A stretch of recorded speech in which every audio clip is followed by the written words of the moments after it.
দেশে সংঘটিত বেশিরভাগ গুমের পেছনে police, rapid action battalion, detective branch এবং counter terrorism and transnational crime জড়িত ছিল, এমন তথ্য উঠে এসেছে গুম বিষয়ক তদন্ত কমিশনের দ্বিতীয় অন্তর্বর্তী প্রতিবেদনে।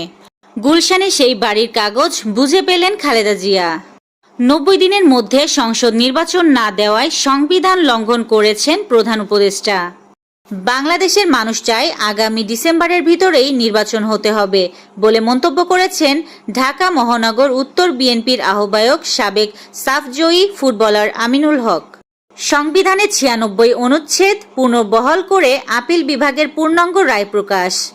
বিএনপির সিনিয়র যুগ্ম মহাসচিব রুহুল কবির রেজভী বলেছেন, বিএনপির ভারপ্রাপ্ত চেয়ারম্যান তারেক রহমানের সহধর্মিণী ডাক্তার জুবাইদা রহমান ও তাদের কন্যা ব্যারিস্টার জাইমা রহমানের নামে ফেক ও মিথ্যা ফেসবুক আইডি খুলে অসত্য বানোয়াট মন্তব্য পোস্ট করা হচ্ছে। বৃহস্পতিবার দুপুরে এক বিজ্ঞপ্তিতে তিনি এসব কথা বলেন। রোহিঙ্গাদের জন্য কুরবানি হবে 2000 পশু, আনন্দে মুখর ক্যাম্প।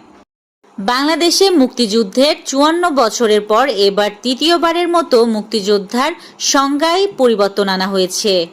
মহাসড়কে গাড়ির চাপ, যমুনা সেতু এলাকায় সকাল থেকেই তীব্র যানজট। ফরিদগঞ্জে ভুয়া ডাক্তারের জরিমানা, ডায়াগনস্টিক সেন্টার সিলগালা। সিরাজগঞ্জে নিখোঁজের 6 দিন পর পরিত্যক্ত সেপটিক ট্যাঙ্ক থেকে যুবকের লাশ উদ্ধার। পুলিশের চলমান বিশেষ অভিযানের রাজধানী সহ সারা দেশে একদিনে মোট 1550 জনকে গ্রেফতার করা হয়েছে। ব্রাহ্মণবাড়িয়ায় বাস চাপায় অটোরিকশার 3 যাত্রী নিহত। অফিস আদালত বন্ধ, ঈদের ছুটি শুরু, বাড়ি ফিরতে শুরু করেছে মানুষ। আর একদিন পরেই মুসলিমদের অন্যতম ধর্মীয় উৎসব ঈদ উল আজহা। তবে উৎসবের আমেজ ছড়িয়ে পড়া এই সময়ে আকাশ কালো করা মেঘ অনেকেরই জন্য চিন্তার কারণ হয়েছে। চলতি মাসের প্রথম 3 দিনে দেশে এসেছে 60 কোটি 40 লাখ মার্কিন ডলার রেমিটেন্স বা প্রবাসী আয়। পাশের দেশ ভারতে নতুন করে ছড়িয়ে পড়েছে প্রাণঘাতী করোনা ভাইরাস। এই নিয়ে আতঙ্ক দেখা দিয়েছে সীমান্তবর্তী সিলেটে। আসামে শত শত ভারতীয়কে বিদেশি বলে বাংলাদেশে ঠেলে পাঠানো হচ্ছে।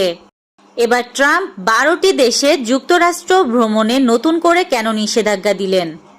ভুটানের বিপক্ষে গতকাল ফিফা আন্তর্জাতিক প্রীতি ম্যাচে 2-0 গোলের জয় নিয়ে মাঠ ছেড়েছে বাংলাদেশ। দলের চোখ এখন 10 জুনের সিঙ্গাপুর ম্যাচে, যেটি এশিয়ান কাপ বাছাই পর্বের গুরুত্বপূর্ণ একটি ধাপ। কোহলির হাতে ট্রফি দেখে আশায় বুক বাঁধছে দক্ষিণ আফ্রিকাও। এই ছিল আজকের শীর্ষ সংবাদ। News desk, Surma TV 24।